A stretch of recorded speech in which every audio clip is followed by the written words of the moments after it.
আমি আসনাদ আব্দুল্লাহ, বৈষম্যবিরোধী ছাত্র আন্দোলনের পক্ষ থেকে। কোনো ছাত্র সংগঠন না, আমরা হচ্ছে এই জুলাই গণ অভ্যুত্থানে যে ব্যানারের নেতৃত্ব হয়েছে সবার অংশগ্রহণে, ছাত্র জনতার অংশগ্রহণ, ক্রিয়াশীল ছাত্র সংগঠনগুলোর অংশগ্রহণে, বাট যে ব্যানারের নেতৃত্ব হয়েছে সেটির প্রতিনিধি হিসেবে আমি আসছি।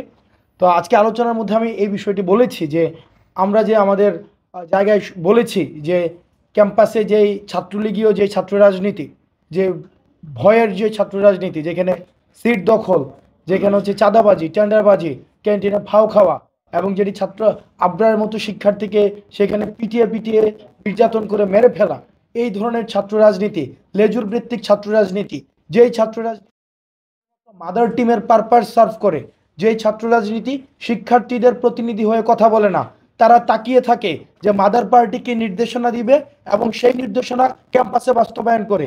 ক্যাম্পাস কি হচ্ছে, তাদের মূল দায়িত্ব হচ্ছে ক্যাম্পাসকে নিয়ন্ত্রণ করা।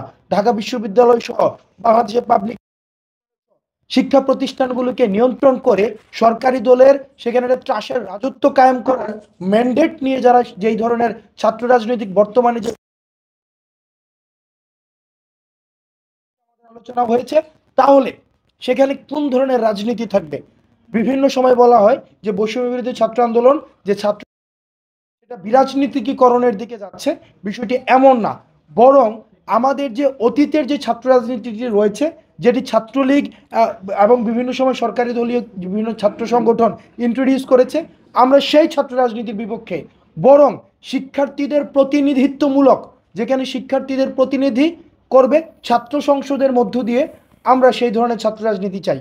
এবং আজকে একটি আলোচনা এসছে যে শিক্ষকদের এক ধরনের যে একটি যে আবার মাদার পার্টিকে সার্ভ করার এক ধরনের রাজনীতি রয়েছে, আমরা সেটির দিক থেকেও আমরা হচ্ছে নিস্তার চাই। আমরা চাই ক্যাম্পাসগুলোতে ছাত্ররা স্বাধীনভাবে মতামত প্রকাশ করতে পারবে। সেখানে ভিন্ন মত প্রকাশ করলে তাকে শাহবাগ থানায় গিয়ে তুলে দিয়ে আসবে, প্রক্টর শো এসকর্ট দিয়ে তুলে দিয়ে আসবে, সেই ধরনের ছাত্র রাজনীতি আমরা চাই না। বরং সেখানে ছাত্র সংসদগুলোকে দ্রুততম সময়ের মধ্যে অ্যানাভেল করতে হবে। এবং আপনারা দেখতে পেয়েছেন যে নিকট সময়ে ক্যাম্পাসগুলোতে বিভিন্ন অস্থিতিশীলতা দেখা যাচ্ছে, ছাত্রদের মধ্যে এক ধরনের কলহ সৃষ্টি হচ্ছে। সেটিকে কিন্তু আমরা সেই শিক্ষা পদ্ধতির একটি প্রতিফলন দেখতে পাচ্ছি, যেখানে মূল্যবোধ বিবর্জিত সেই শিক্ষা পদ্ধতির এখন আপনারা প্রতিফলন দেখতে পাচ্ছেন। সেটিকে নিয়ন্ত্রণের জন্য আমরা মনে করি ছাত্র সংসদ একটি একটি হচ্ছে ফলপ্রসূ সমাধান হতে পারে, যেটির মধ্য দিয়ে সেখানে শিক্ষার্থীদের সমাধান বা শিক্ষার্থীদের সংগঠন ছিল যারা ফেসিবাদ বিরোধী আন্দোলনে সামনে থেকে নেতৃত্ব অংশগ্রহণ ছিল। আমাদের আলোচনা আজকে প্রাথমিকভাবে আলোচনা হয়েছে, আমরা আমরা হচ্ছে চলমান আলোচনাটি চলমান। আমাদের 25 নভেম্বর একটি প্রাথমিক আলোচনা হয়েছে, তারও আগে টিএসসিতে আলোচনা হয়েছে, আজকেও আলোচনা হয়েছে।